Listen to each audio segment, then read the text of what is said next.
What's up, mi gente? Today I'm going to be teaching you guys my super top secret queso dip recipe. Let's go.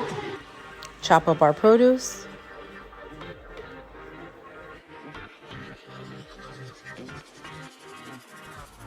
One cup of milk. And into the hot oil they go.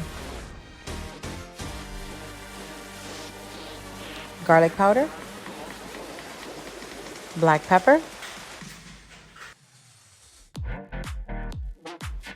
And now time to pour the milk.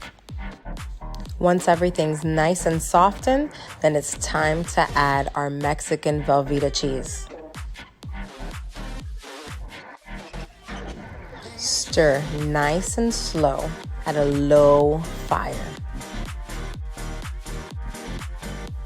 Now time to add some mozzarella.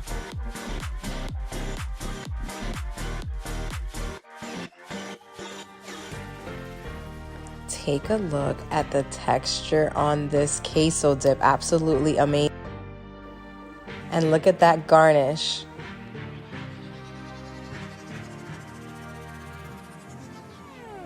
Time for a taste test. Don't forget to like, comment, and subscribe to my channel.